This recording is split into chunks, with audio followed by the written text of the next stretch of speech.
Oh, welcome all to the SnailTrail4x4 podcast. If you like going off-roading in Toyotas, wrenching on Toyotas, camping in Toyotas, and maybe even poking a little bit of fun at Toyotas, and of course, hearing about how fantastic upgrades work on Toyotas is, then this is the podcast for you.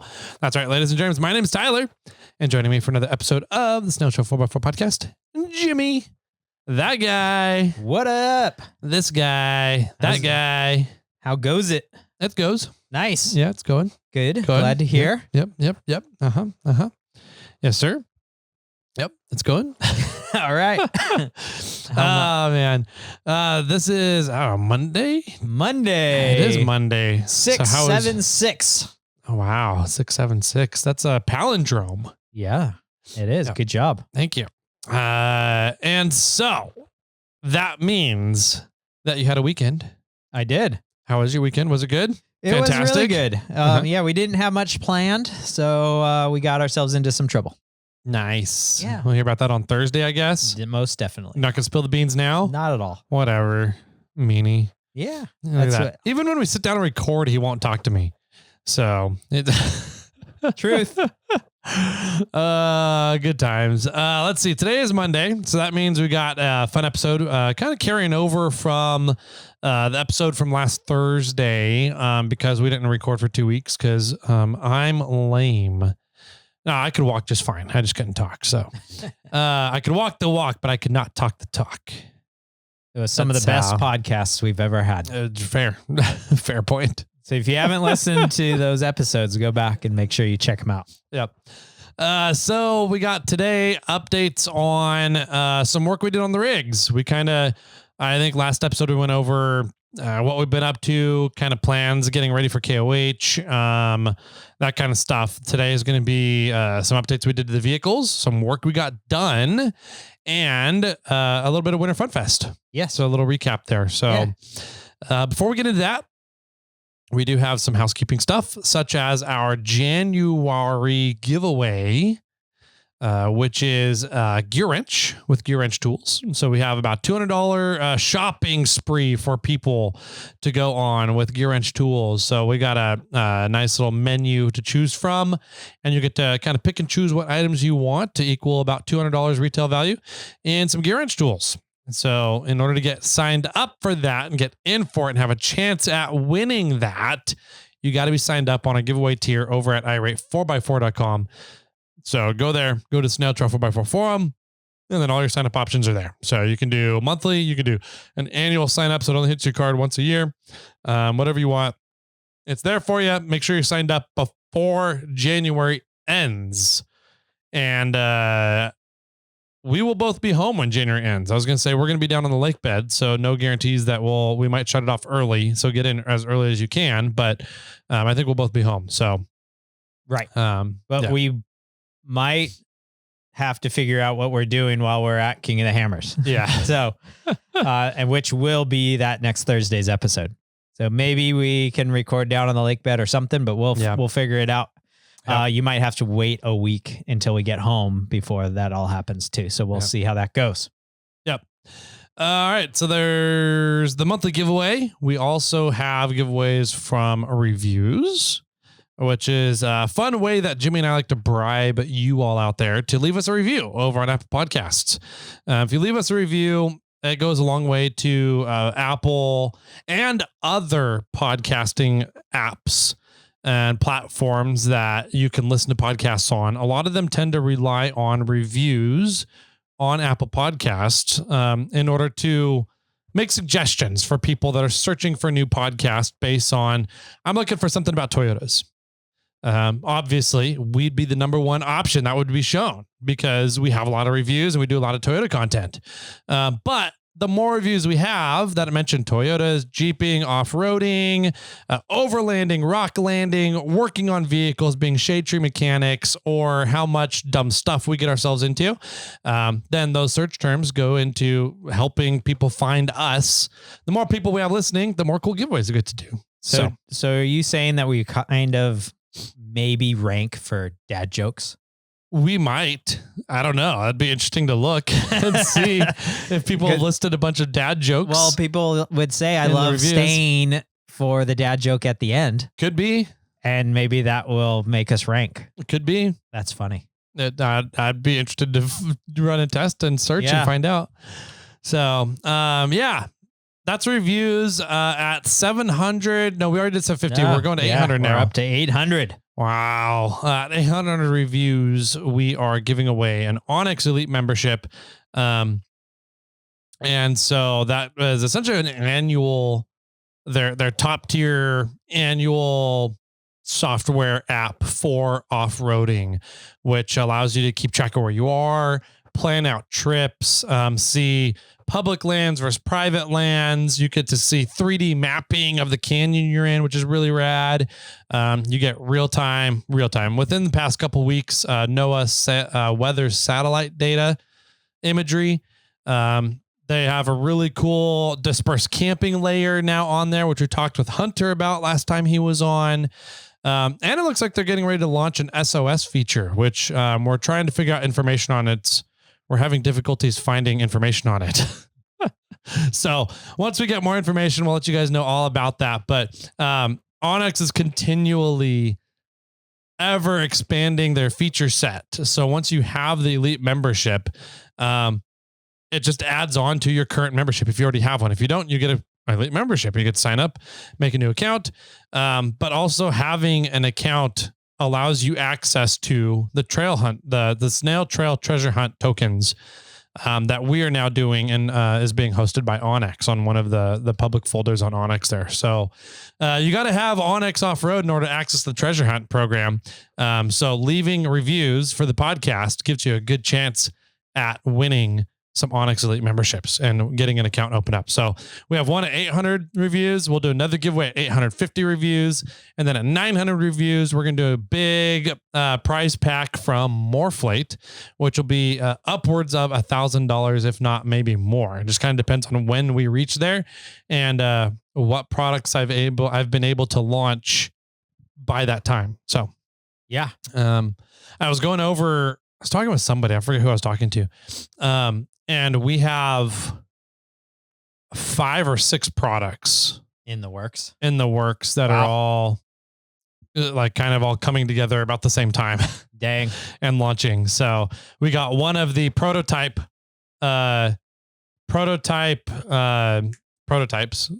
in today. Okay. Which you saw. Okay. Yes, I know that one. And so that one we're going to do a bunch of changes to. Oh, really? Okay. In order to make it work the way we want it to work and make our own spec sheets and callouts on the way we do, and re-engineer it kind of thing. And then another one should be showing up with the next couple of days that we've already gone through prototype testing, and this should be a production prototype. So assuming that this one's all good, we'll be able to go into production with this one. Okay. We have another one that is getting production prototypes for one of the features on the product. Yes. So once that's done, we'll be able to launch that product as well, assuming that's all good, and go into production with it. And then another one is in the R&D phase of going through prototype testing. So initial prototypes and going through design work. Let's see. Another one is also going through design work. We had a rough draft of packaging of it to see how it would all kind of mesh together. We're taking a couple of different concepts and putting them all into one item. Yeah. Got it. And so not literal packaging, not literal like retail or packaging or shipping packaging. It's packaging the product itself. How does this all fit? Yeah. How do all these parts fit together? Packaging. Exactly. How can you attach them all together so that they all function together?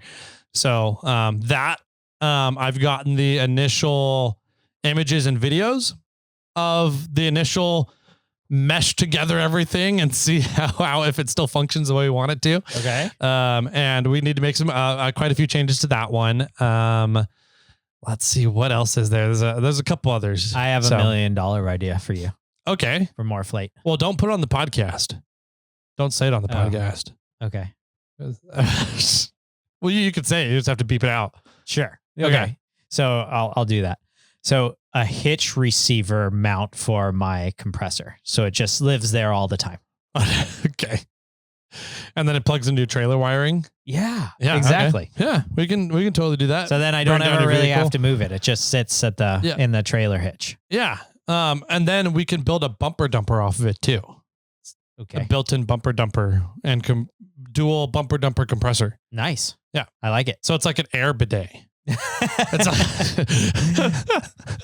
Yeah. I want it to dip down a little so that I can still open my tailgate. Okay. Right. And ruin my departure angle. Okay. We can put a skid plate on the bottom of it. Excellent. So, yeah. See, I think we're on the same page here. Okay, we're good. So we got a compressor, an air bidet, bumper dumper, and skid plate all built into one receiver hitch. Yeah. Okay. That absolutely ruins your departure angle. Yeah, I think we can do that. Awesome. Yeah. Excellent. Glad we got this figured out. Okay. All right. Okay, we're back. We're back now. You guys will never know what we talked about. Yeah, that one's dangerous. I don't think we can let that one out to the public just yet because somebody will definitely do it, and I want to be the first to do it. So yeah, sounds good. I'll do it. I know when we can. I might actually be able to put all that together and have production prototypes ready for April 1st. I like it. I was going to say by April. Yeah. That's funny. All right. So enough of those shenanigans. I've totally lost track of where we are. We're any announcements, updates, housekeeping. We're into reviews because we were talking about the Moreflake giveaway once we get to 900 reviews. So go over to Apple Podcasts, leave a review, and get entered to win one of the Onyx Elite memberships right now, and enter yourself to win automatically for the 900 review giveaway for the Moreflake stuff. Cool. Yeah. I like it a lot. All right. So any other housekeeping items that we can do today? No, I think we covered a lot of that stuff on last Thursday's episode. Okay. I kind of have a sidetrack topic. Okay. So shall I say that now? Yeah. Before we jump into those are great to throw in randomly. Okay. Sure. That's what I do. Yeah, I know. You did that last time. Let's see. So I wanted to just roughly or quickly, I combined those and roughly talk about the race I did, the hot chocolate run again. Okay. Which I thought I had a blast doing. One thing I didn't talk about or say that I meant to was that before my race, I bought a new watch. Okay.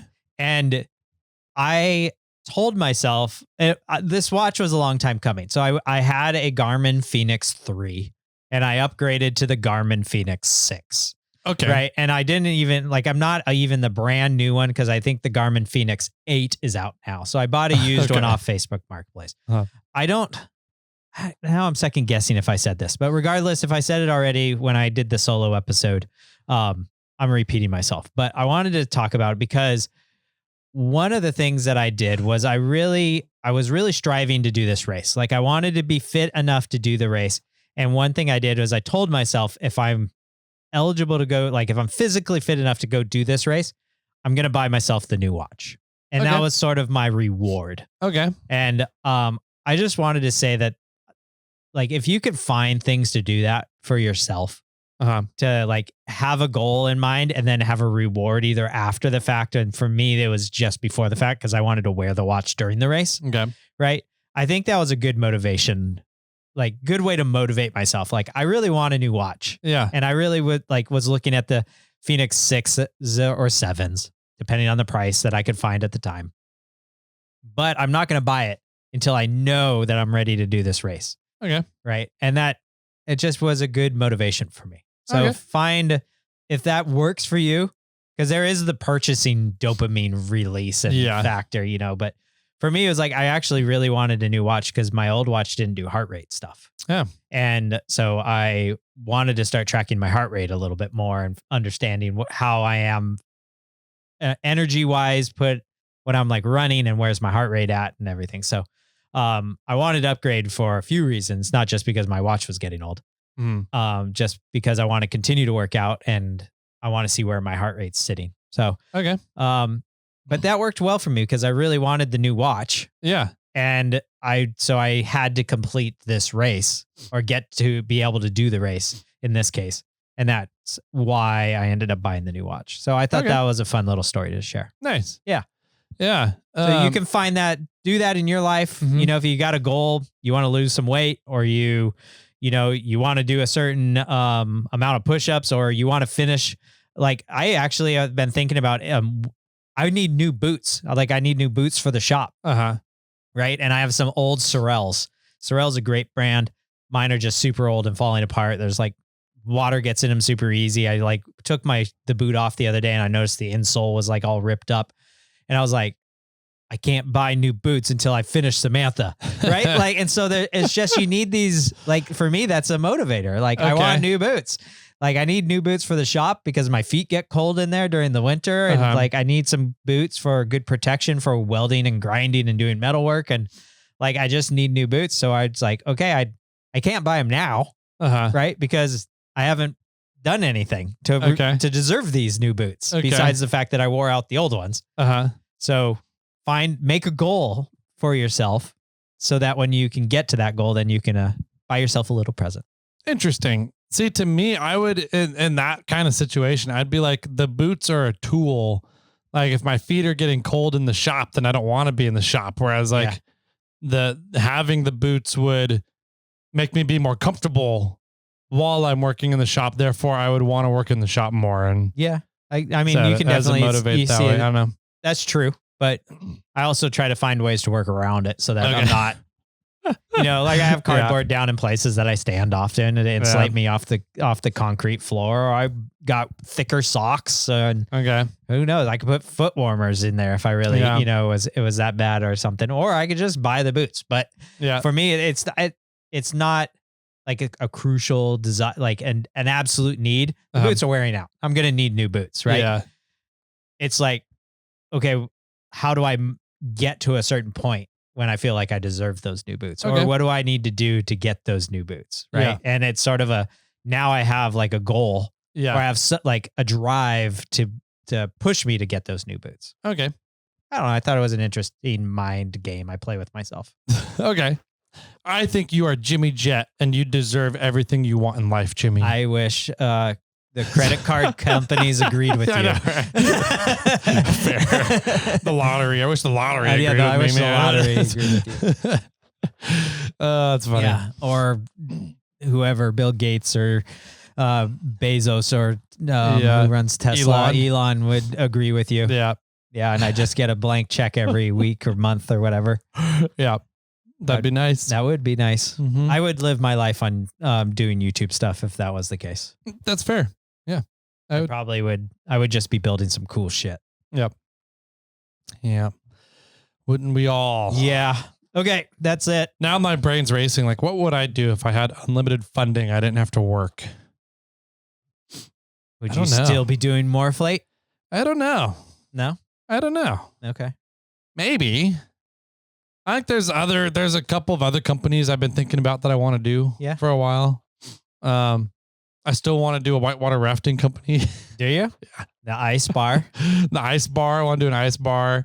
I've been thinking about doing a My Off-Road Supplies. Oh, yeah? Yeah. Which is something different. It'd be My Off-Road Supplies. So it would be Off-Road Supplies. Yeah. Okay. Yeah. More of like, it'd be like a competitor to Off-Road Warehouse. Oh, got it. So an online warehouse for sort of like the idea of what's that online parts company that's super cheap because Rock Auto.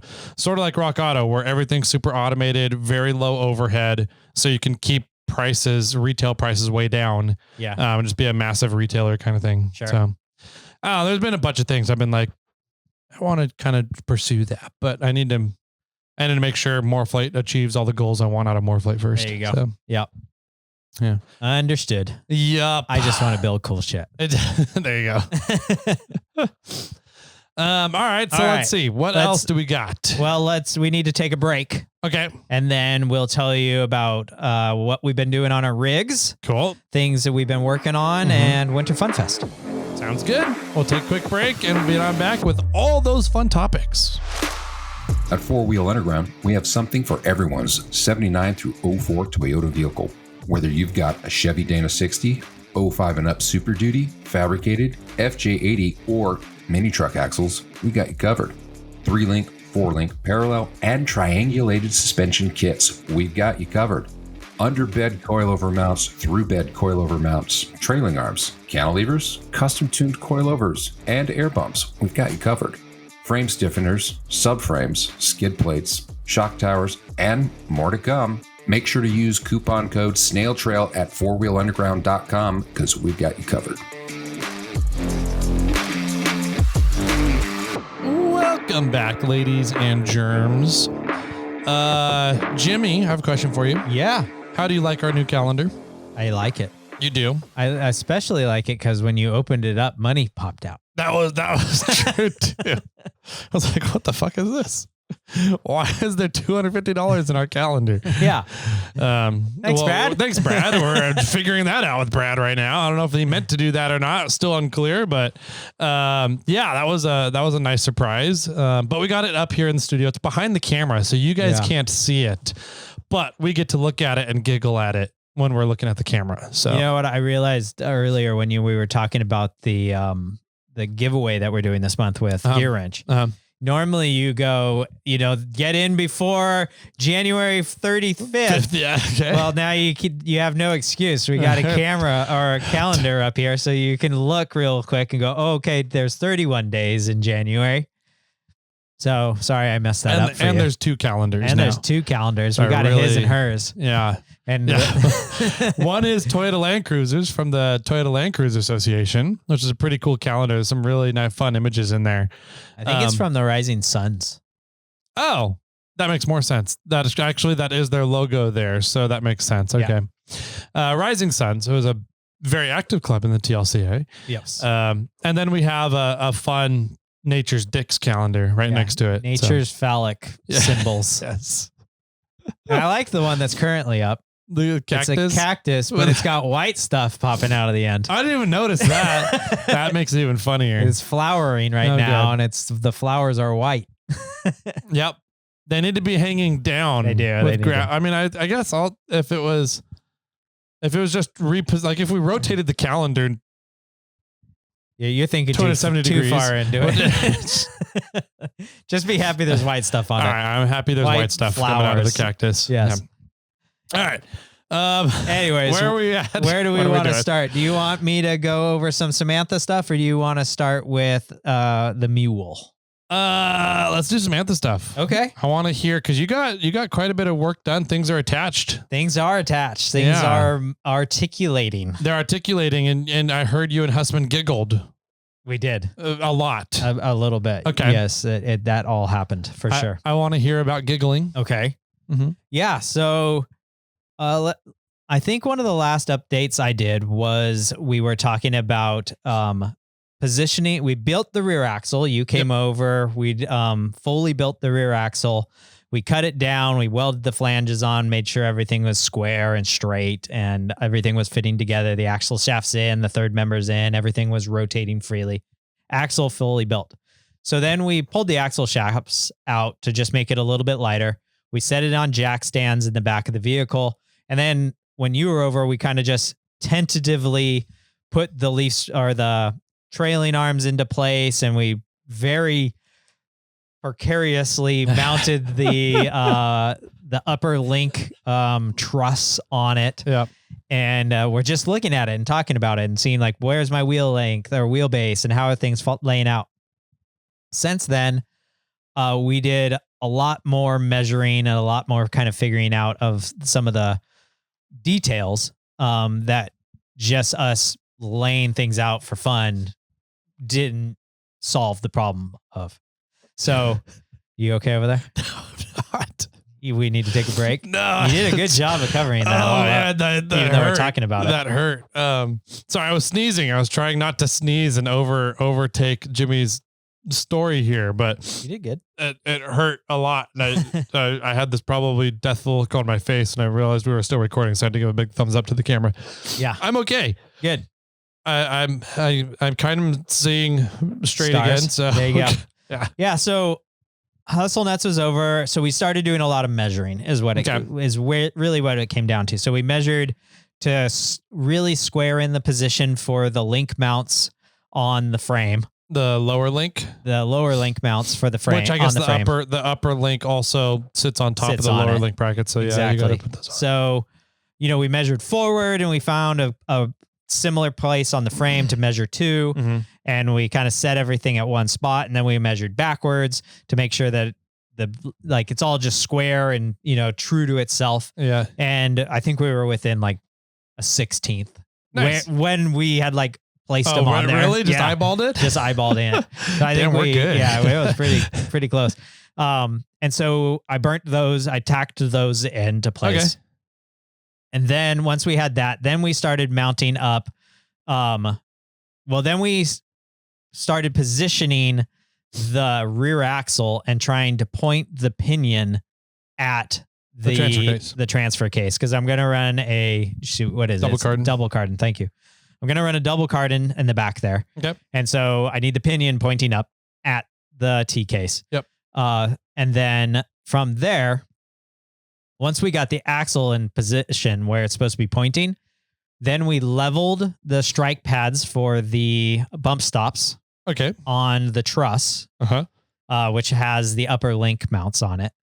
And then once that was in level to the ground and level to the frame, because we checked those. Yep. Not that really matters. I guess we could have tweaked the bump stop, and it might be tweaked because when it goes up, it's not going to be level. That's what I was wondering. I was like, did you set them level at ride height or level at bump? We set them level at ride height. Okay. So I wonder if we should adjust that. Yeah, because as it goes up, your lower links are essentially going to shorten. And the link doesn't shorten, but the radius, the arc that it swings is going to bring it in slightly. The axle is going to be, pinion will go up, right? Pinion goes up and it's all going up. Well, the pinion is going to point upwards though, as the axle goes to bump. Yes. And when it rises, it all rises because the upper links are shorter. So the pinion goes up. Correct. Yep. And and so it does. So it's going to rotate backwards. Yes. Must go a little bit backwards, but we can always point the bump stops at that angle. True. Regardless of the point of that. At ride height, we leveled the strike pads, which was setting our upper links into position. Yep. So then I tacked those into place. Once we had those tacked into place, then we tacked the upper link mounts, which go onto the lower links. Mm-hmm. And we set those into position and I tacked those into place. Now we are able to get the eye to eye length of the upper links. Okay. And so we did a bunch of measuring and then figured out how far the links offset are from the threads and then how much we need to remove for the threads so that because of the bungs and did all that. And then we made a cut on some DOM tube and put it all together, just stuck it together and then measured it and everything was looking great. Nice. So then I tacked those into place. And then we built a second one and tacked that into place. Then we put that all together. Yep. And now we have an axle that is sitting at ride height. Yep. Only being held up by jack stands and 4 links. Nice. Yes. So cool. Yep. And so now Husband and I got all giddy. And we were giggling as we were lifting up and down the axle, watching the thing articulate and move in space. And we enjoyed it. And the assistant happened to walk in right as we were doing that. So she was like, "Are you guys okay?" And we're like, "Look at this." So what's really, really cool about that little long-winded story is the rear suspension is completely tacked together. Nice. Yeah. So cool. That's really neat. I'm super stoked for it. I'm pretty certain and happy with the positioning of all the frame link mounts. Mm-hmm. And so I might start burning those in. Nice. Yeah. Yeah, if everything's located, and you're pretty sure that it's all located and that everything's good, burn them in, man. Yeah. Yep. Yeah, I don't. If everything clears, I mean, it's pretty easy to tell if stuff clears on the rear axle. So Sure, absolutely. Yeah. So we were having collision points the first collision point was the bracket for the gas tank. Okay. And so when you've known that was going to come off anyways. Yes. So that was, well, I didn't know it was going to come off, but I knew that I wasn't going to need it because I was going to move that, the gas tank up into the bed of the truck. Yep. And build a mount for that. So I went around the following day after we got all that done. We called that good for the day. I think I had a daddy-daughter dinner date with the mini assistant that night, so I had to go a little earlier than kind of normal. But the next day I came back to the shop and I just cut off all the brackets around Samantha and off of the frame that I knew I wasn't going to be using. Yeah. So I ended up cutting off the front two brake line brackets. So that part that you like stick the brake line onto. Oh. It's like probably not going to need those anymore. The axle's farther forward than it's ever been. And I'll probably just do one long thing instead of, attached to the frame. Yep. And I still have them. So I can always weld them on in another location if I need them. Yeah. So I cut the front two of those off. I cut the two mounts that hang the muffler and the exhaust off. Yep. I cut the shock mounts on the rear off, which one was before the cross member, one's after the cross member.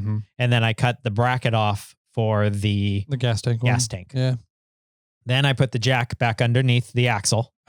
And the axle, where I measured from the axle, which was the bottom of the flange, is roughly about 19 inches high off the ground at right, which is our rough estimate of ride height at the moment. And when I fully compressed the suspension, when I fully lifted the suspension as high as it could go, and the upper links hit the cross member, the round bar cross member in the back of from the frame rail to frame rail, it went up to 28 inches high. So 9 inches up travel? Roughly, 8 to 9 inches of up travel, depending on where I want to stop it. Okay. So I'm running 12-inch shocks in the rear. That's it? But they're on trailing arms. Okay. That's fair, yep. And so they're roughly a 2-to-1 ratio. Okay. So let's say, just because roughly speaking here, that it's 22 inches. Because if it was 12s, it would be 24. 24, yeah. Let's subtract a few inches because it's not exactly 2-to-1, and I'm not going to exactly get full range of motion out of the shock anyway. Yeah. Right? Okay. So let's say it's just 22. So if I'm going up 8, that means I have how much down? 14? Yes. Jesus Something Christ. like that. Wow. 12 to 14, depending on how you want to measure it. Wow. Yeah. Nuts. Yeah. That's going to be awesome. That's crazy. Yep. So at where everything currently stands, I'm getting about 8 to 9 inches of up travel. And when I'm fully up as high as I can go and the upper link is hitting the crossbar, the link mount is still not above the frame. So I could cope or remove or push relocate that crossbar. Yeah. And allow it to go a little higher. But at what point am I concerned about the, now I'm getting to the point where I'm going to have to cut a section of the bed away so that I can get more up travel. I really think this is about as much as I need of up travel. So I'm almost, in a way, I'm not quite 50-50, but I'm what, like 60-40? About, somewhere in that range, 65-35 or something. Yeah. So I think I'm going to call that good how it sits and not worry about cutting that other cross member. Yeah, I would agree. And just limit that as its height and where that's as high as it can go. So, it's just super exciting. It's fun to see it. We had somebody over the other day and, Uncle Forrest came over, the assistant's brother. Okay. And, he came over because for Winter Fun Fest. And we were going to move the rooftop tent off of Charlotte and off of Bobcat and put it on Charlotte. But I ended up doing it myself because I'm He-Man. And so when they came over, I was like, I'm done. And I was like, what? You want to see Samantha? And so we went into the shop and I showed him around Samantha. And I articulated the suspension for him. And it was just really cool. I mean, it's fun to see. So, it's coming along great. So I think with this setup, I'm roughly around 117 to 118 wheelbase. I like that. Which is, I think, a really good spot. I'm 65 inch, was it 65 or 68 inch wheel WMS? I think you're 68. 68. Yeah. Yeah, somewhere around there. And so I'm going to be like outside my tires are going to be wide. You're going to be 6 to 7 inches wider than Bobcat. I'm 10 inches wider. 10 inches wider than Bobcat? Yeah. And I'm 73 on Bobcat. So I'm going to be 83. You'll be roughly 83. Yeah. Outside of tires. Yeah. 83 to 85 would be my guess. Yeah. If I do the same offset wheels. Exactly. Which I don't, I am for the most part, because I already have the wheels. Yeah. I have your old race lines from when you went from 6-lug to 8-lug, and I bought your old race lines off you. And I think those are like... They're 9.5 wide with 4.5 inch back spacing. So it's half an inch offset. Yeah. So that's a 12 millimeter offset. Yes. So they'll stick out a little further. Okay. Well, Bobcat is a 9 with a 375, I think. Okay, so that would be about the same then. They're roughly the same. Yeah, so it'd be about the same stance. So it would be roughly 83 inch to the outside of my tires. Yeah. Nice. Yeah. So that's gonna be a fun little setup. I'm excited to get it going. I'm excited to get it rolling. I'm excited to get everything happening. It's just really neat. Like I think, kind of to my point that I said earlier in the episode where it's like, find goals and find motivation. It's fun how like when you finish this thing isn't even finished, but like I've tacked together the rear suspension. You hit a pretty big milestone. That's a good way to put it. I hit a milestone and it really motivated me to keep going. Yeah. Right. Like I've not in months have I worked on Samantha twice in 1 week. Right. Yeah. And not even 24 hours after I worked on Samantha with Hussman on Thursday to do the tack together the rear suspension. Yeah. I was in the shop less than 24 hours cutting off brackets and stuff. Yeah. So I was just super stoked about getting that done. Seeing something like actually progress and happen and get completed was a lot of fun. Nice. So I think I'll also say that I shot a a welcome back YouTube video. Okay. And I think this just falls in line with it. Like, I feel like Samantha's getting to a point where it's becoming really, like, I'm really motivated on what's going on with it.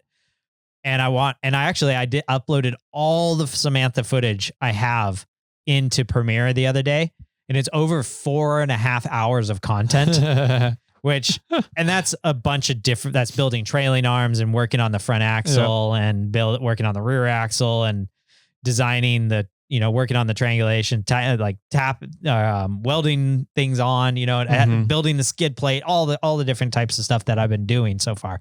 So I'm not releasing a 4.5 hour long video. It's going to be a bunch of videos, but I wanted to see kind of where I was at with content. So then now I'm like, okay, if I'm going to start looking at Samantha's content and really start focusing on getting YouTube videos out for Samantha, I need to create a welcome back. Yeah. A round 2 or a jump start or some sort of video, more or less telling people that I'm back. I'm going to release some videos. Here's why I left. Here's has been going on in my life while I've been gone. And here's goals for the channel for the future. Yeah. And so I shot that the other day as well. Nice. Yeah. And so a lot of that, now there's still a lot of work to get done with that. And I was telling you earlier that I want to release my quote, welcome back video.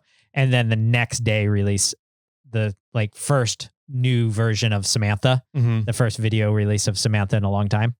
And so I I'm going to need to get 2 videos done. And we've got King of the Hammers coming up in a little over a week. Yep. Right. So these videos aren't going to come out anytime soon, but I do foresee them coming out in February. That is going to definitely be a goal. Now, that said, it'll probably be February. You got to flip the calendar. They're 28 in this year. February 30th or something. I don't know. Yeah. I don't think it's a leap year.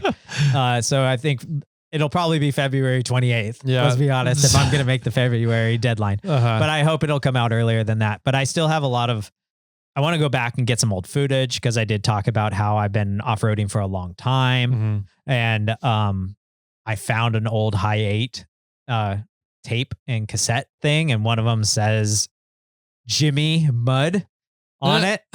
And so I played it on the camcorder, and it wasn't the time. I don't think it was the time that I became Hydrojet. Okay. But it was the same Prairie City place at the same Prairie City friend group. Yeah. So I have some really old footage of me off-roading like back in the 90s, right? And with Black Beauty, which is the Toyota black truck that I had. Yeah. And I need to figure out a way to get that onto my computer so I can add that footage to the video. Okay. And then I have a bunch of old photos that I probably might take photos of my old photos and put some of that in just to I don't know, just to carry you along with the story with me of like who I am and why I enjoy off-roading and how it's been ingrained in my life for so long. And that was just part of my story that I was telling. So there's some work that it really needs to happen, but I'm stoked. I'm excited to get going again. I boot up Premiere for the YouTube thing every week because for the SnailTrail4x4 podcast. Yep. And every week I look at it and go, I should start editing a video. Yeah. So I've kind of started because I started pulling, I put all the footage into Premiere, and I started organizing front axle, rear axle, skid plate, what goes with the rear axle. So I had the trailing arms positioned wise over there with the rear axle, though the trailing arms will probably be a separate video. So I was already kind of laying out the videos and looking at them. That said, I think my front axle videos, I'm going to have to take stuff apart and shoot more content because I didn't shoot enough. And talk about, or just sit there and talk about it. But I think I might try to, at least I'm going to have to shoot more content one way or another. Okay. So that's sort of a bummer, but it's just, I just need to shoot more content in general is what it comes down to. So Samantha build is moving forward. It's cool. It's great. I'm having a lot of fun with it. I'm excited how things are coming along. There's a lot still ahead and a lot that I need to get done in a very short amount of time. So once these YouTube videos start rolling though, I've got to keep up with the content and keep things going. So we'll have some fun with it for sure. Cool. Yeah. That's fun. I'm excited. Me too. Yeah. Yeah. That's a big milestone. Having both the suspensions kind of tacked together and the axles located. Yeah. Is a big thing. Now you have to start rebuilding the vehicle around all that pretty much. Kind of. Yeah. I still have some work to do on the front. I need to build the upper link.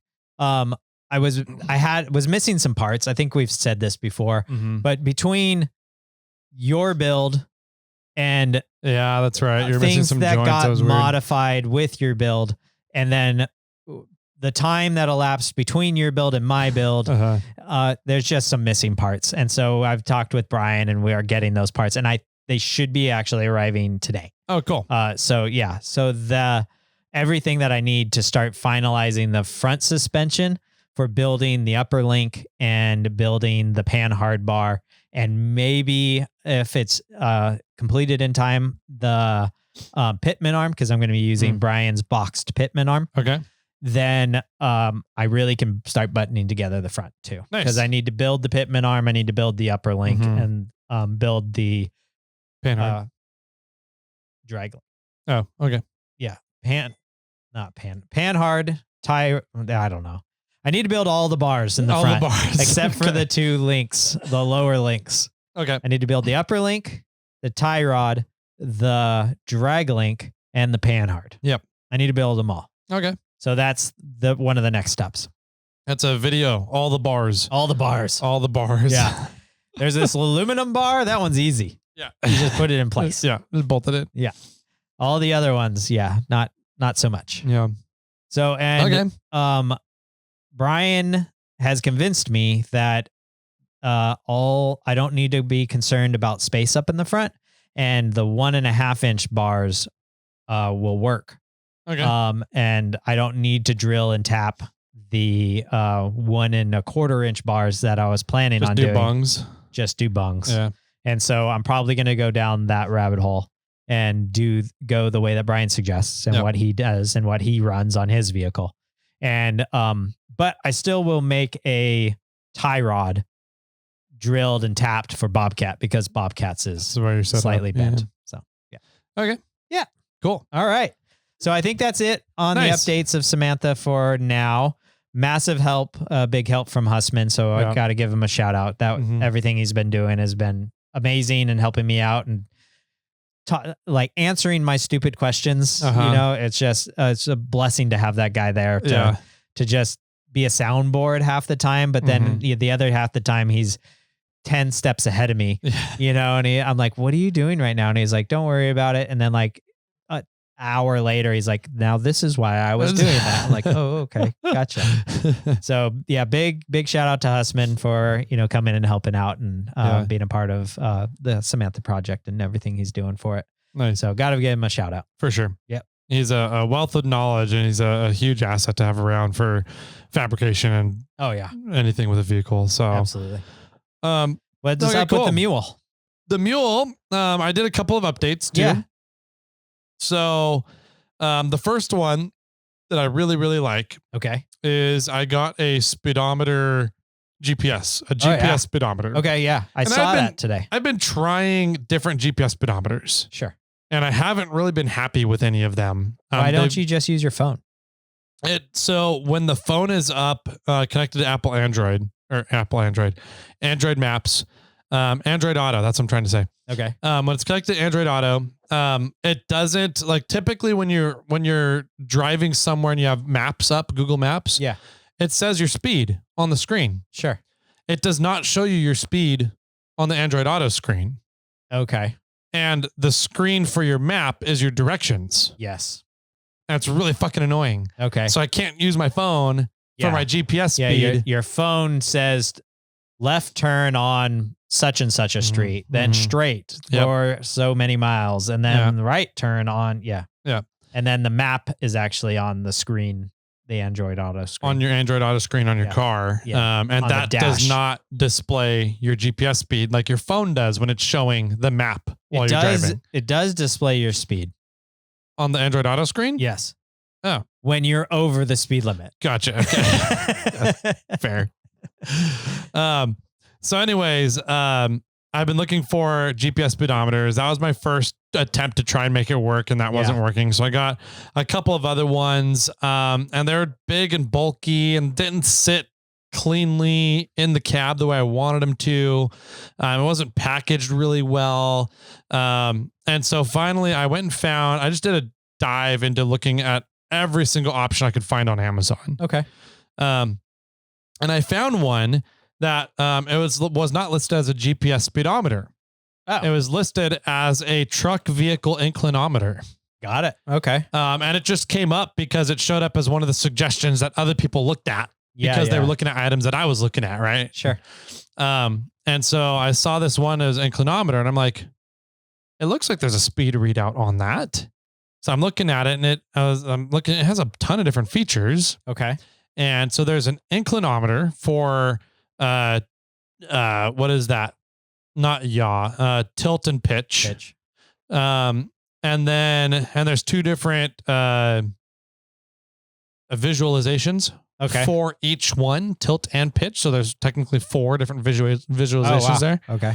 So anyways, like tilt and pitch. Different screens to look at, or it's on the same circular screen. Okay. I didn't see that. I didn't notice that. So it has a color visualization for your tilt. So it'll be, the bars will be at the top of the circle or the bottom of the circle, depending on if you're tilted upwards or tilted downwards. Okay. But then it also tells you the degree in digits that you're tilted, positive 10 degrees or negative 10 degrees from flat. Sure. And then it does the same thing for pitch. It has a color visual representation of, showing you if you're pitched to the right or pitched to the left. Got it. But then it also shows you the degrees at the top of the screen for whether you're positive or negative pitched. Okay. So there's 4 different ways to read the pitch and roll. Tilt, pitch and roll. That's what it is. Pitch is your forwards and backwards. Your roll is your roll. Anyways, that's pitch and roll. That's what we're going to call it. There we go. It also has a GPS speedometer. Yeah. And what's interesting is because it has a GPS receiver built into it to tell you your GPS speed, which I find more accurate than relying on speedometers in your vehicle anyways. Sure. Because your speedometers are they're calibrated for stock. And calibrated for stock tires that are new. Sure. So you could have 33-inch tires that are worn down to 31-inch. That's going to throw off your speedometer in your car. Yeah.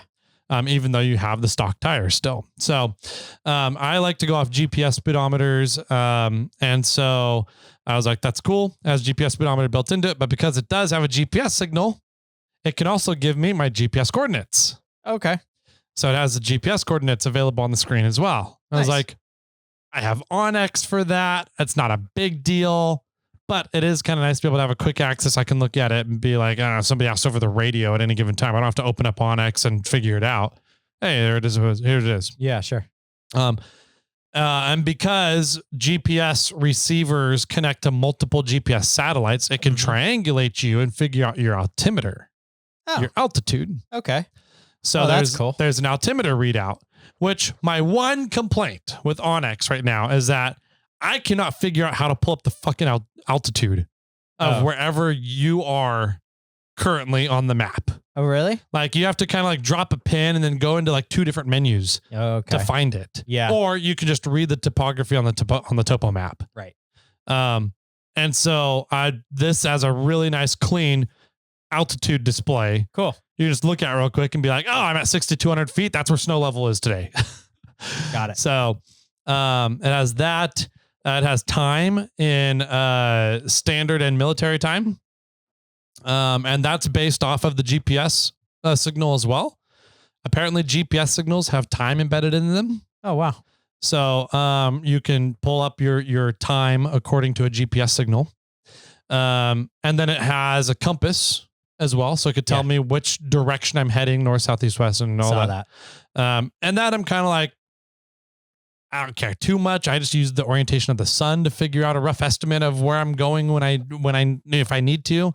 So that wasn't as big of a deal, but I really, really like the altimeter, the GPS speed, the pitch and roll, and the time all built into this one little display. And the display itself is 4 inches long, 3.5 inches long. Sure. 2 inches tall. Maybe. Yeah. And like 1/2 inch thick. Oh, was it only that thick? 3/4 inch thick. It's not an inch thick. Okay. That's so nice. It's really thin and comes with a mount to either your window, a dashboard, whatever. And then it's just really thin 22 gauge wire to run power to. Nice. So I took the Mule, some of the dash components apart so I could snake the wire down the A pillar. Okay. And just found an accessory circuit on the kick panel fuse box in the cab. And did an add a fuse into that and runs it. So perfect. And it runs great. Yeah. Does it have a long boot up or anything? No, super quick boot up. Oh, and cool. it seems to find GPS signal very quick too, like within 10, 15 seconds. Okay. So yeah, by the time you're done reversing. Pretty much. Yeah. Yeah. It'll already know how slow you're going. Yep. And then after I got it all set up on the accessory circuit and everything, I realized that it has an auto off feature and an auto on feature. So I don't know if it measures movement from the GPS signal to know when to turn on or off, or if it has a vibration sensor because it has a pitch and roll sensor in it. So I don't know if it's using that to realize when the car starts up and then it boots up. Interesting. But I just put on the accessory circuit because the Mule already likes to kill batteries. So I'm like, I'm just going to, when the car's not on, I don't want any power going to it. So that makes sense. Yeah, I really like that. It's like $50, $45 on Amazon. So I'll put a link down for it in the description for everybody if you're interested in one. I'm thinking about getting one for Bobcat. It's pretty nice. I really, really like it. So the other update I did to the Mule was we talked a little bit about it on a previous episode. I got a wireless remote battery cutoff. Oh, yeah. And put that in. Yeah. It was a gift you got for Christmas or a gift you bought yourself for Christmas? Yeah. Yep. Something like that. Yep. It was a Christmas gift from Tyler to Tyler for Christmas. Yeah. And so I bought one and forgot about it. Oh, really? So I bought one and then a second one showed up like a week later. So I have 2 of them now. Perfect. Which is nice. I'll put one on Kermit probably. Yeah, if it works well. Mm-hmm. But so far it works great. Okay. The wireless signal is pretty short. It's like 20, maybe 30 feet away if you're lucky that you can have access to unlock and to connect and disconnect it. But the big thing that I wish it did was there's no audible cue or cue at all that it has worked. Got it. I have to essentially there's no beep or anything. Yeah. The light lights up on the remote, but it seems to be a pretty short range. Like I can't really be inside my house. Yeah. And disconnect. I have to open up my door, stick my hand out the door and hit the button. I wonder if you could plug the out, like once it's connected and power is able to go out to the rest of the vehicle. Mm-hmm. I wonder if you could figure out a way to make your headlights flash. Oh, that'd be cool. Or something. Yeah. Have some kind of visual cue or something. Well, right now the winch on the Mule, which doesn't seem to be super happy. It has the controls of it beeps when it receives power. Oh, for the first time on a boot up. So when I do connect the power successfully, I can hear the winch going beep, beep, beep for like 10 minutes. That's really annoying. But anyways, it does give me an audio cue when it connects. But when it disconnects, I don't really know if it's disconnected. The way to check it is I'll usually lock the car first. Yes. And then disconnect the battery and then try and unlock the car. If the car unlocks, the wireless signal didn't get to the disconnect. Sure. If it doesn't do anything, then it's disconnected. Right. So you can do the same thing, but in reverse then. You could. Yeah. Connect it. So you can connect and then lock and unlock. Well, you're going to connect and then unlock and it should do its unlock sequence. Yep. Also. So I think it's just an extra step rather than having some kind of cue when I hit the connect or disconnect wireless button. Yeah. And it's not, it's an extra step that you implemented. The problem is there's not a very easy, obvious that it was successful. Exactly. Yeah. But the device itself, very straightforward install. You put it on your negative terminal, the ground to your battery. So it essentially disconnects the ground. Okay. From the rest of the vehicle. And then it has a tiny little load wire that goes over to the positive terminal so that the device always has power itself. Sure. So that you have access to the wireless signal from it, right? But it's super simple. You put it on your battery terminal and then you take your negative wire terminal that goes on your battery terminal and put that on the device. Got it. And that's all it is. Huh. So very simple install. It took 2 minutes to install. And it works great. It's a 240 amp continuous. Okay. So as long as your total vehicle power at any given time is not pulling more than continuous 240 amps, should be fine. That gets a little interesting when you start talking about winching. Right. So we'll see what that does when it's winching. In theory, the power coming off the alternator would get used first from the winch before using up power from the battery. But with it on the ground circuit, all the power from the alternator is going through that anyways. Sure.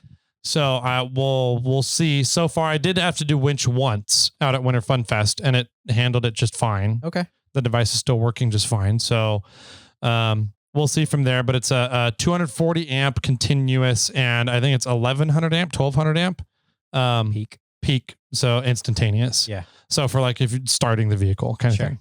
Okay. But so far, Really like it. And in all reality, Simple. if it fails, you just take it apart and connect the ground negative, back to the battery. Yeah, back to the battery. Yep. Yeah. So far, I really like it. I think I'm going to remove the manual battery disconnect and start running that one permanently on the Mule now. So, okay. However, I think the battery in the Mule is dropping a cell. Ooh, okay. Because it doesn't seem, I did a couple of tests where I let the Mule sit for a couple of days using the remote, the wireless remote one cut off and the manual cut off one. And I seemed to get the same result either way, which was the battery was still dying, which means that probably the battery is dropping a cell. Got it. I did pick up a really cool fuse tester, circuit tester.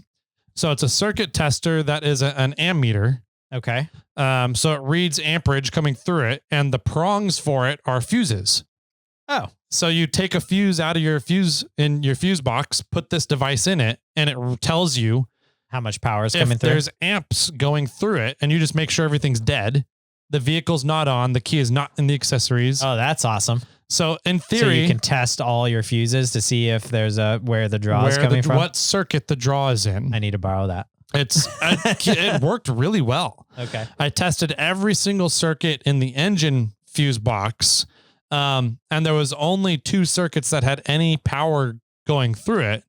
One was the dome light circuit, which was interesting because that really shouldn't have any, but it was also like 0.2 amps. Sure. So it shouldn't be enough to kill a 60 amp hour battery in a 24-hour period. Right. And then the other one was something else, but it was the same thing. It was like 2.2 or 0.3 amps. So overall, I'm looking at half an amp of draw. It shouldn't kill a 60 amp hour battery in a 24-hour period. So I think that the battery is dropping cells. It's a old style, original, quote unquote, peasant style of wet lead acid battery. Got it. That kind that has like the pull open tops you have to add water to if it's getting low kind of thing. I haven't checked the level on it at all, but I'm also kind of like, I don't want that battery in a rock crawler. So, no, sure. So I think my next step is to swap the battery out, get a better battery for the Mule, and see if it still dies with the remote battery cutoff. Okay. So those are the updates nice. To the Mule, the upgrades. I haven't been able to figure out the steering yet, the steering sensitivity. And I haven't been able to call Eric at Radio Dynamics either. Well, maybe we can find him on the lake bed. That's true. He'll probably be down there. He was 2 years ago. Okay. I need to make meetings with a couple people, it sounds like, down there while I'm there. So I need to find out. I need to talk to Eric. And then I had an issue out at Winter Fun Fest. Oh. So I don't know if we want to talk about the issue or get into Winter Fun Fest real quick. Let's get into the Winter Fun Fest, and then we'll get to your issue in the story. Okay. All right. I think, right? Yep. Cool.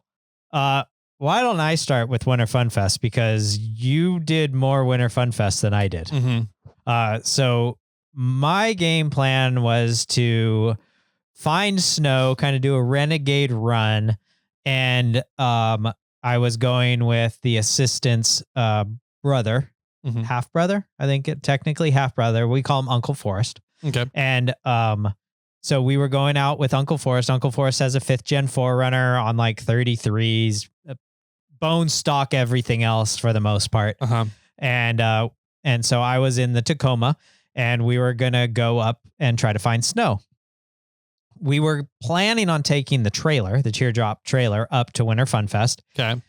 We changed our mind just because of trailer logistics. We kind of talked about it on Monday's episode. Yeah. But we would have had to like drive up there, figure out where to drop the trailer, then leave the trailer to go find snow. And it just, towing a trailer and getting it a little bit ready just was more work than we really cared for a one night stay when we weren't really even cooking. Yeah. So that's why we put the rooftop tent onto the Tacoma. Okay. So then we didn't have to worry about any trailer logistics, and the bed was on the truck the whole time.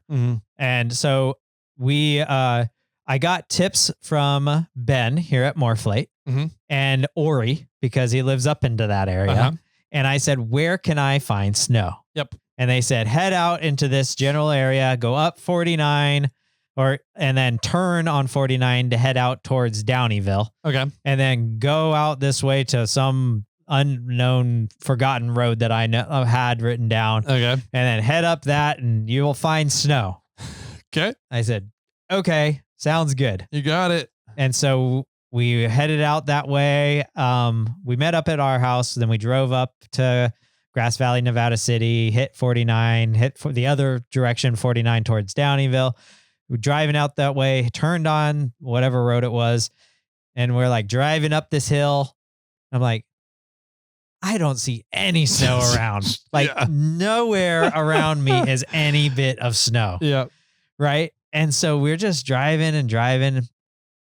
And eventually we come to this interesting open area. I forgot what it was called. It was some OHV. It had like an OHV thing out there. And we're like, let's go over there. Yeah. And so we pulled off over there and I said, this is where, like we went back and talked to the Forrest and his girlfriend and said, they said there was going to be snow out here, but obviously there's no snow out here. But we found this, like, and it was on maps and everything. And I'm like, do we want to just drive around out here? And it was go exploring out here. And we're like, sure. So it was pretty much lunchtime. So we drove out, we found a place to park. We parked there and we ate lunch, and it was like I'm trying to remember. It was OHV or BLM, but it was just like open land with trails all over it. Really cool. Okay. And not very technical trails. Like I was in 2-wheel drive a lot of the time and occasionally had to put it in 4-wheel drive. Once I put it in 4-wheel drive low, I never locked the e-locker. Okay. Right. It was perfect off-roading for the Tacoma and a pretty bone stock 5th Gen 4Runner. Okay. Well, most of the time I was mainly scared that I was going to high center. Like that was it. That was the extent of it. Yeah. One time I came around a corner and the road was so washed out. I was like, I can't, like, that's a Bobcat obstacle, not this truck. Like turn around, you know? Anyways, we found a place for lunch, found some shade, and, Forrest pulled out his drone and he started flying his drone around the area and he's like, this place is really cool. And he found this one area and he's like, there's a ton of ran down old cars over here. So after lunch, we went and checked them out. There was a 3rd Gen 4Runner out there. Just, I mean, all of them are like, you know, no engines, no transmissions, just bodies all shot up and fuse. I was like, oh, I'll get some fuses. All the fuses are already taken out of everything. Okay. Right. It was just, all of them were destroyed. So, and there was like an old Jag. There was a 3rd Gen 4Runner. There was like, there was like an Explorer, an Expedition. There was like 10 cars in this just area. Well, at least we know that the Explorer and the Expedition probably drove out there. Sure. And broke down, and that's where they were stopped, and that's what probably built the whole place. Maybe. So, yeah. So, we looked around there for a little bit. Then we went to go drive a little bit more, and there was this like pond. And so we drove around the pond, and as we were driving around the pond, there we found like an old caddy, newish old caddy. Like in a crevasse down, like, I don't know if it was either stolen or joyrided till it didn't go anymore. And, so we parked there, looked around the caddy, and then Forrest pulled out his, 1911 with has a 9mm setup in it. Okay. And so we, set some, cans and stuff up on a backdrop and popped a few rounds off, and then we were like, oh, let's go exploring some more. So we drove around a little bit more. We eventually found this like wash, and we just drove down this wash for a while, which was pretty cool. And then I'm like, I don't think we're going to get out of here. I'm like looking on Onyx, and there's like places where there's like forest and like trees. And then there's like, I could see a trail out the other side, but then there was more trees. And I was like, I think this is a good place to turn around. So we turned around, drove back out to the main road. And I was like looking on Onyx, and I was like, well, we could drive the paved road back. And it was like 2:00, I think, at this point. Maybe a little later. I'm like, or we can try to go down this dirt road forever. And eventually we'll either hit Highway 20 or Highway 49. Okay. And we're like, let's go that way. So we decided to just go through all these back roads. You know, it changed roads like names like 5 times as we're driving down the same road. And eventually we hit pavement somewhere on the way to 49.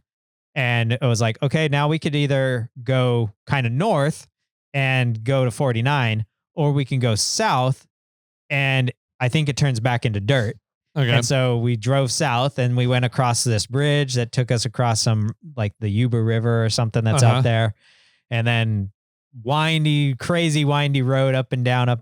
And eventually we hit 49, like one light before the turn on at Nevada City.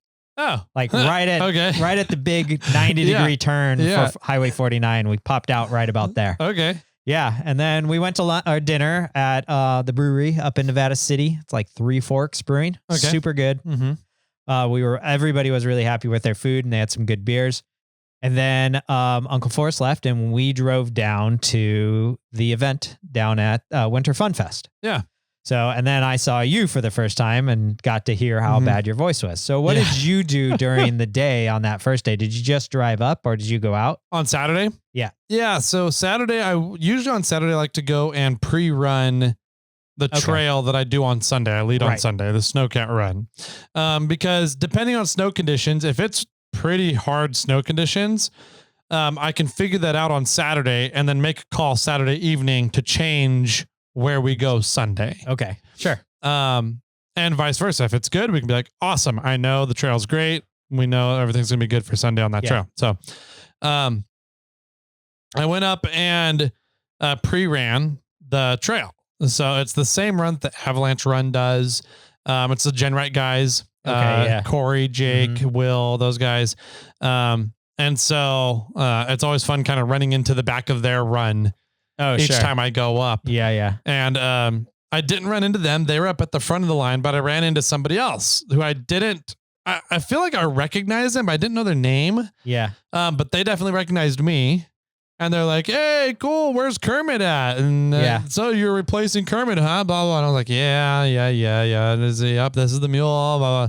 So chatting with them about the Mule while this is slow going up the trail. And it kind of got to the point where just before I had met them, the Mule's, the twin ARB compressor in the Mule stopped working properly. Oh. So the Mule has air lockers in the front and rear, and to power them, it's using a twin ARB compressor. Yeah. All that is wired into a Switch Pro. Okay. And so you can actuate actuate the lockers and turn the compressor on and off using the Switch Pro, right? Sure. So at some point I hear this and then the compressor kicks on and I'm like, were you engaged? I was engaged at the time. Okay. And so I'm like, oh man, I blew an airline. Yeah, that's what I was thinking. So I'm thinking it's one of the airlines going from the locker solenoids to the lockers, the diffs, right? Because that's usually the one you blow. Yeah. And so I disengaged the lockers and the compressor stayed on. And then I engaged the lockers and the compressor stayed on. Like, if I disengage the lockers, that means the solenoids close. So there should be no longer air going from the solenoids to the lockers. Right. And the compressor stayed on. Where else is there a line? There's a line going from the compressor to the solenoid manifold. Got it. But that's a stainless steel line, a stainless steel braided line. So I'm like, did that one blow? Yeah. So like, interesting, weird. Oh, whatever. I need to turn off the compressor. That was just not running. And then I can go and diagnose it when I get back to camp or something later today. Sure. So I turn off the power to the compressor. Compressor stays on. What? Yeah. Okay. So I'm like, oh, well, that's not good. Yeah. That means that the power coming off of the battery to the compressor is bypassing the relay, which is triggered by the Switch Pro. Right. So I don't know how Stellarbuilt wired up this compressor and the wiring harness. If they cut up the wiring harness and wired it a special way, or if they used the stock wiring harness and plugged it into the Switch Pro or what. But I'm like, that's not good. But my button's not working. My button's not working, right? So I turned off the power to the vehicle. Okay. Which turns off, at least the Switch Pro stops responding. I don't know if it cuts power to the Switch Pro. Right. But the control board for the Switch Pro, the button stops responding. Yeah. And so I turn off the power to the vehicle. Compressor stayed on. Oh, geez. Huh. Okay. Turn off your battery or your switch. So I would have to go into the engine bay and pull the load to the Switch Pro to see if it was an issue with the Switch Pro and if the compressor turned off. Right. But instead I was like, So I go to the back of the car, open up the hatch, move all the shit out of the way, because that's where the battery and the air compressor is built into the interior of the rear quarter panel. Oh. So the only way to get into the compressor, there's a little hatch there that you can open and look at it, but you can't diagnose anything with the compressor unless you rip apart the interior. Bummer. So you had So I pull open the hatch and I'm like, kind of feeling around, like I don't feel air coming out, but it's definitely hot. It's getting hot because it's been on for a little bit at this point. And I'm like, how do I get this thing to turn off? And I'm like, I guess pull the fuses. Yeah, I was going to say there's no fuse on the compressor. There is wiring going into the battery that has the 2 ARB fuses on it, the 2 big old 45 amp fuses. Okay. So I pulled the battery cover off and pulled the fuses out of the ARB harness, and that killed the compressor finally. Yes. So I'm like, okay, I have potentially 2 problems going on here. One for sure is that power is bypassing a relay to power the compressor. Whether the Switch Pros is acting as that relay and it got wired in that somehow, or the internal relay for the ARB compressor, to trigger the relay was wired to the Switch Pros, and the internal relay burned up or opened up and stuck open, so it's not listening to the Switch Pro signal anymore. I think that's more likely what happened, but that's one problem. Yeah. Problem 2 is you have an air leak. Problem 2 is it's not responding to the pressure cutoff switch either, or I have an air leak. Yeah. And so the air leak is going to be, and I'm pretty sure that the locker solenoids stay charged when I engage the lockers, because I was able to pull the fuses off of the ARB and then disengage the lockers, and air blew back out the solenoids. Got it. Okay. So I think the air lines from the solenoids to the lockers are okay. It's something from the compressor to the solenoid manifold. Right. So either the stainless steel airline or the compressor blew a seal, which 20 ARB compressors are not unknown for blowing. They're known for blowing seals nowadays. Yeah. I will give credit to ARB. They made an awesome compressor when they had the patent secured for it. And it seems like since their patent finished up, I think at the beginning of 2025, it seems like a lot of the compressors have started going downhill. So I don't know if they've started skimping on build quality because they're just moving on to their brushless compressor as their main one or not. But, we've seen a lot of complaints in the air industry of especially engine mounted ARBs, 20 ARBs, losing motors, melting wiring, blowing seals, etc. So anyways, I don't know exactly what's going on. And the only way to find out is to pull apart the interior. And dismount the compressor from inside that panel. So that I have to get done before hammers. Yes, you do. Because I need lockers. Yes, you do. For KOH. And so that's my goal for this weekend. My goal is to figure out the 20 RB issue and either hash together a new relay for it, or try and order a new 20 RB compressor from Dimitri or Morgan or something and put it in. Not going to put a 10.6 in? There's no room in that quarter panel. 5.1 or 5.3? They're about the same size. Yeah. The 5.6s. Okay. So if I wanted to wire in a 10.6, it would have to live in the cargo area. Yeah. For now. So I just don't have time to find a spot to put a 10.6 compressor, build a bracket for it and all that stuff. I get that. The bracket is already made for the 20 RB. At worst case scenario, I have to buy a new 20 RB and put it in and install it, which I don't have to install any of the wiring harness, assuming sort of assuming that Stellar Built wired it using the ARB wiring harness and that the wires are all just fine. But yeah, I have a lot of diagnostic to do this weekend to try and get that up and running before 2 Mondays from now, I guess. True. Or from now, a week from today when this episode airs. Yeah. So I'll be working on the compressor over the weekend that we just finished. So I should have the compressor all figured out by when this episode airs today. Yeah. And you'll get the update on Thursday. You'll get the update on Thursday. So anyways, I did the rest of Winter Fun Fest open. I will say the Mule didn't do bad for being open, but the automatic sucks in the snow. Oh. I'm not a fan of the automatic. The Mule just has too much power. As soon as the torque converter kicks in, it just starts spinning tires. I can't finesse it the way you can with a manual transmission in the snow. Sure. And you can't really rock the vehicle. Like that was one big concern. I was like, you can feather a clutch and kind of play with the clutch and gas to rock a manual transmission vehicle to create room. You can start engaging it to try to go forward and then push the clutch in to coast backwards and start to get this rocking motion. Yeah. You can't do that in the automatic. I tried. Yeah. And it wasn't working out well. So I'm really, for snow wheeling, I'm not a big fan of the Mule. It's very comfy. There's a lot of room in the Mule. Heated seats? No, not heated seats, but the heater does work really well. And all the vents are still all connected to each other. So they actually blow air out of the vents you want coming out of air out of.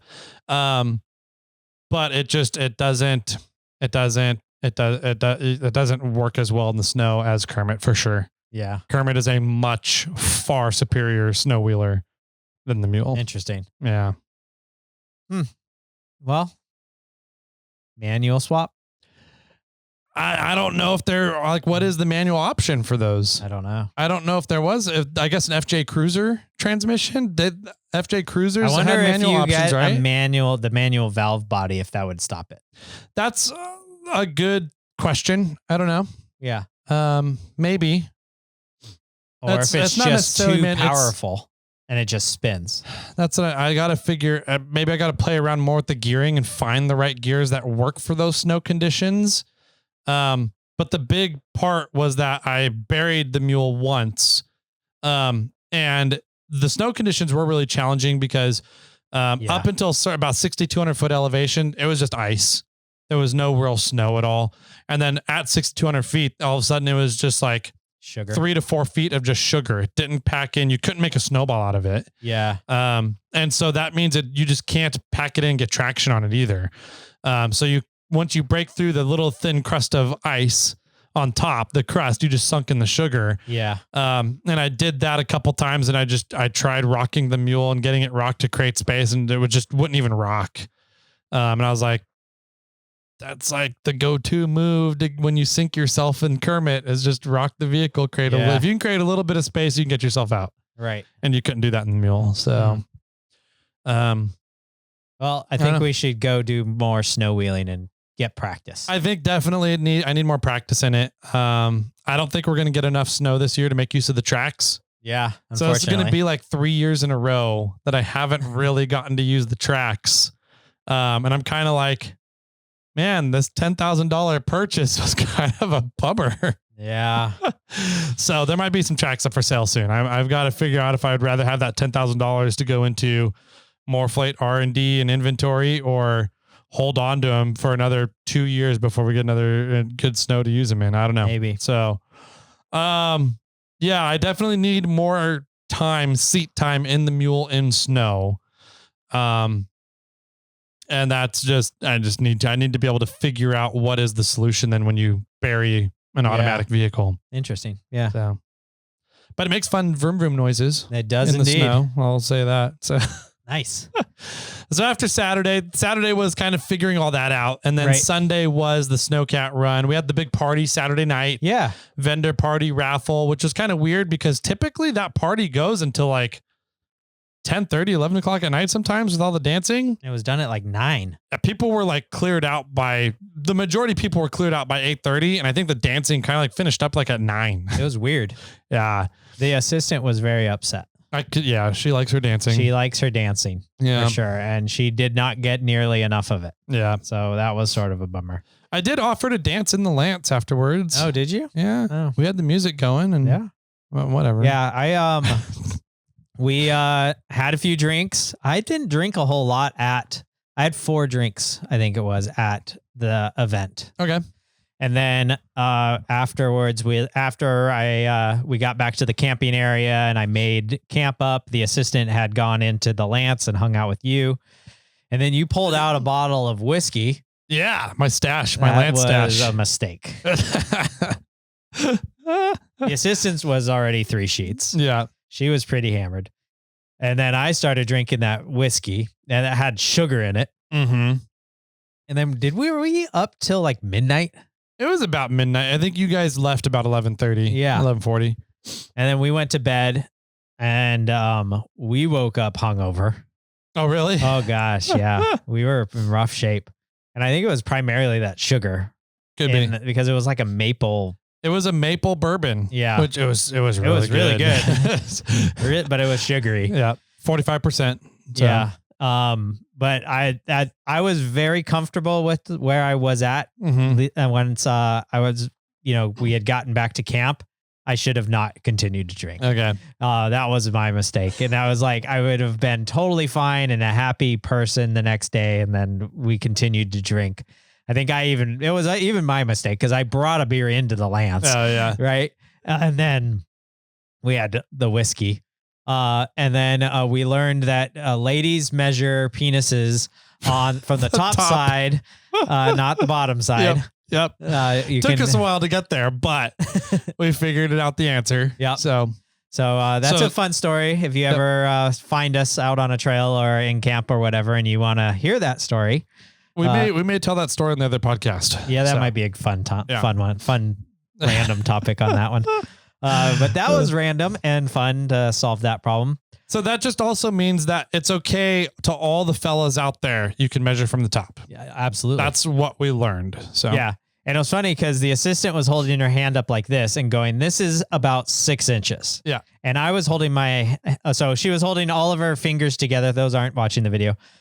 Like a high five sort of scenario, and saying from the bottom of her palm to the tip of her middle finger was roughly 6 inches. Mm. And I held out, like I stretched my pinky and thumb as far as I can do, like in a hang loose or a shaka symbol. And I said, that's about 9 inches. And she said, no, it's not. Yeah.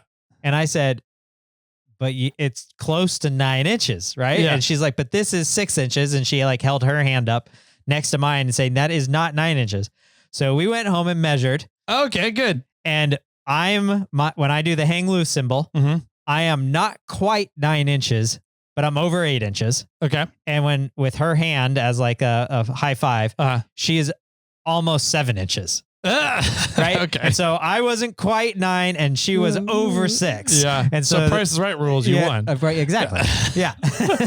Okay. And so it was funny because it was like all these things started clicking of the answers of the questions that we were having that night. Yeah. But yeah, so we did not do a run on Saturday. So you guys left to do your run. We woke up, we packed up camp, drove home. Mm-hmm. Had a fairly relaxing day, ended up taking a nap, and I woke up and I'm like, I've got to do something today. Yeah. And so I started mowing the yard, and then I got about halfway done with the yard, and then I ran out of gas. So then I went to get the gas can, and the gas can was out of gas, and I was like, I'll finish tomorrow. Perfect. And then, because Monday was MLK Day. Yeah. If you had a battery mower, you could have just recharged it and kept going. In theory, yeah. And who knows how many times it takes me over an hour, maybe close to 2 hours to mow my yard. Okay. And you have a riding lawnmower. I have like a 16 or 18 horsepower riding lawnmower. Yeah. So it takes a while. Yep. I also don't go as fast as I can because I care a little bit about the cut quality, but I don't like, because I mow what we call our pasture, and the pasture has like big clumps of weeds. Mm-hmm. And if I go over it too fast, it will cut a bunch of it, but it'll still leave like the stalks, shreds and random stuff. Yeah. So if I slow down, it cuts everything well. So I'm a little picky on that aspect. You can put an extra transfer case in there and speed those blades up more. Yeah. Yeah. Speed them up. And I wonder if I could put a smaller pulley on. Anyway, so how was Saturday for you? How was your guys' Sunday? run? Sunday. Yeah, Sunday, sorry, that's right. Sunday was straightforward. We had 38 vehicles registered for the run, plus the trail crew, which was another 8 vehicles, 9 vehicles. Okay. So I'm going into this thinking we're going to have almost 50 vehicles on this run. We ended up having about 28 in total. Okay. Which is a pretty comfortable amount, especially with 8 trail crew. It equated to about 3 vehicles per trail crew person to watch after. Good. All 8 trail crews showed up? Yeah. Okay. Yep. We had that many. Gave the spiel in the morning and was like, hey, thanks for coming out. This run's put on by the Mad Hatters. Gave the shameless plug for Mad Hatters if people were looking for memberships anywhere. Don't rip up the trail. I want you guys to play. In my opinion, you're not snow wheeling unless you're getting pulled out or having to winch. But we got to keep it moving. But we also got to keep it moving. Yeah. So, if you start digging down, and we're only on 2 to 3 feet of snow today. So if you dig down and get to dirt, you see dirt coming up, you're done. So we're trying to leave this place better than we found it. Also I have a 3-strike rule. Once I want you guys to go and play, push your limits, see what you can do, see what your vehicle can do. But once you've been pulled out 3 times, you're done. We just got to keep the trip moving. Sorry. Sure. So did all that driver meeting, went up the hill, and not too many people went and played. They all just stayed in line. Kind of all stayed in line. Kyle, Fortune Off-Road. Yeah. Sure. He was there on the run. Okay. So I got to hang out with him for the day, which is kind of fun. I talked with him for quite a while at the event. Oh, cool. He's such a good guy. He's a really good dude. Yeah. It seems like I keep running into him every year at Winter Fun Fest, but he's never on the Snowcat run. I keep giving him shit about it. So this year he was on Snowcat. So I got to hang out with him for the day. He was really like the only one that was really going and playing the whole day. Yeah. And was he in his YJ? Yeah. Okay. And he only had to get pulled out, I think, once. Oh, good. So he did pretty good. I didn't play at all because I was open. Yeah. And I'm leading the run. So I'm trying to keep things moving. So I'm like, I'm just going to stay in the tracks. How deep was the snow? Would the Tacoma have made it? The Tacoma would have made it to the top. Yeah. It would just put you at the back of the line. Yeah. But it would have made it to the top in the tracks. Okay. I had been told the night before during the party from the Siberian run, Tundra run, whoever does the Texas Hill run, which is one of the trails nearby the run we did, and the Avalanche run, which did the trail we did. And I talked to the Avalanche run and the Genrite guys at the party, and they were like, yeah, we got to the top and we went down to the Y, and that's as far as we went, but we ran into the guys that were coming up the other side. Okay. And I was like, okay, so you think it'd be possible to go all the way through with our run? They go, yeah, no problem. I was like, okay. So then I talked to the Siberian or Tundra, whichever guys ran the Texas hillside, and they're like, yeah, we got to the top. Okay. And I'm thinking, okay, cool. So it's all the way through. And that's like around that lake and or whatever? A big loop. So you go around the lake up to the top of the hill, then you come down the backside of the hill. Yeah. And you end up coming out Emigrant Gap. Okay, cool. So you go in Yuba Gap and come out Emigrant Gap, 2 exits down the freeway, something like that. But it's a really nice, fun loop if everything is already tracked in and you can move quickly through the day, right? Yeah. And so we got to the top of the Snowcat run, to the top of the hill, and there was tracks going down to the Y, which made sense according to what the Genrite guys told me. So I was like, cool. So I was like, all right, cool. We're going to have an early lunch today. We got there about 11. So had lunch and we packed everything up about noon. And I was like, all right, let's head on back down and we'll get to the second trail of the day and see if we can come out Emigrant Gap by 2 to 3 p.m. We got down to the Y and all the tracks stopped. Oh, no tracks after the Y. And I've got 30 vehicles coming down to this Y in the road and no tracks to continue. Yeah. And this is a Snowcat run, so it's supposed to be an easier run. And we had a couple of vehicles that had all-terrain tires. I'm like, we're not burning new tracks through here. I'm open. I'm not going to try and burn through fresh snow. Yeah. And so I immediately, as soon as I got down there and saw that, I was like, everybody stop. Just stop right now. If you're near the lunch spot still, back out. Just back out to the lunch spot. We have room for maybe 20 vehicles down here. not enough room for 30 to get turned around. Trail does not continue. So I said, we got to turn everybody around and go back out the way we came in.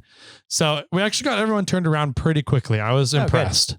So we got all 28 vehicles turned around and back to the lunch spot within about 40 minutes. Okay. So not bad. Yeah. And then we headed on back out and the bomb down's fast. Yeah. Bomb down was fun. I was the last one off the mountain, kind of played sweep.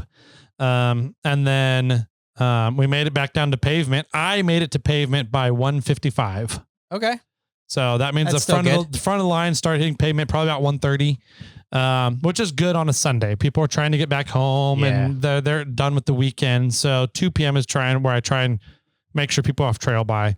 So everybody was off trail by 1:55. Perfect. And it was a absolutely gorgeous day. It was warm. Yeah. Up on top of the mountain. It was probably 65 to 70 degrees on top of the mountain. My dash said on Saturday, it said 67 when we pulled off the road and played in that rocky area. Yeah. Yeah. So I would imagine in just on top of the mountain, no shade, in the direct sunlight with snow all around you, reflecting the heat and the sunlight, it was probably felt like 70. So, it was warm. It was an absolutely gorgeous day though. Everybody had a really good time and no breaks, no major issues. 2 people had to get winched. Yeah. And it was a good time. So, sweet. Yeah. Sounds like a fun time. Yeah. We had a great time at the event, even though it did seem to end sooner than we had, or than it has in the past. Mm-hmm. But I mean, it's always a fun time to see some people, say hi to people. Yep. You know, you see some people that you only see a few times a year. So it's always a great time. I was a little sad. I was talking to Jake for a little while and he didn't offer me any more almonds this year.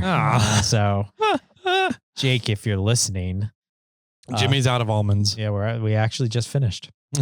And the bear didn't get any this year, so that's good. We actually finished them all ourselves.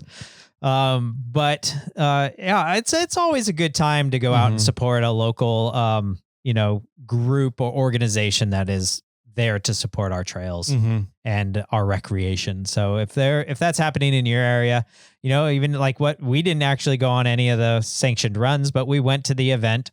We bought drinks, we bought raffle tickets, we hung out at the event and spent money, and all that money goes right back to, the organizations that are putting it on. So if there's stuff like that happening in your neck of the woods, go out and support if you can.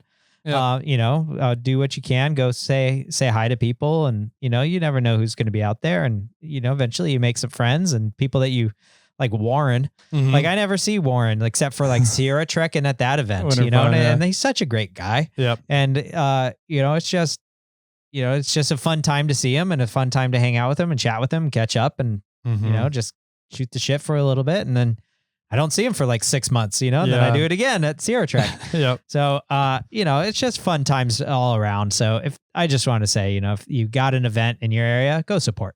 Yep. I like it. Find those organizations that are doing good for your trails and go support them. That's a big goal of the podcast, big goal of both Jimmy and mine. So that does it, I think, for kind of what we've been up to. Sounds good. 2 episodes in here. So yeah, right. It's up. Been, I mean, we missed almost 2 weeks in person, 1 week on podcast land where we had to make up, but a lot happened during that time. Yeah. We definitely had a lot of catching up to do for you guys and for us. Cause really we don't, like we've said before, we don't talk off air. I mean, it's a weird open relationship in a way. Only one-sided open relationship sort of. It was good to catch up. If you guys have any questions, feel free to call in 916-345-4744 and we'll put you on snail mail. If you don't want to be a part of snail mail, you can always DM us. I'm over at Sierra. What am I saying? Man, Sierra 4x4. Sierra 4x4. Yeah, I don't know where that is. I'm at SnailTrail4x4 and Tyler's at 4x4 Toyota Tyler. Yep. Or you can email us, Jimmy or Tyler at SnailTrail4x4.com. Yep. Cool. I like it a lot. Any final words to wrap up the episode, Jimmy? KOH prep. And with that, my friends, keep crawling.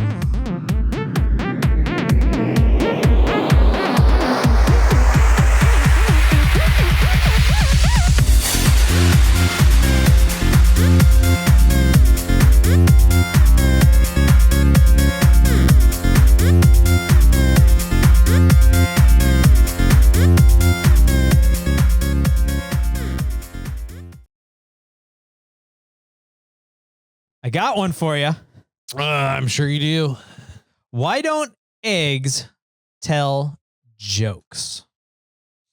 You might get this one. Why don't eggs tell jokes? Yeah. I don't know. No? No. No? Don't get it? Don't know No. it? Because they're afraid they crack each other up. Oh, okay. That's the point of eggs, though, is to get cracked and end up in my belly. Not necessarily. Oh. I mean, I think the point of an egg is to raise another animal. No, that's not it. That's not it.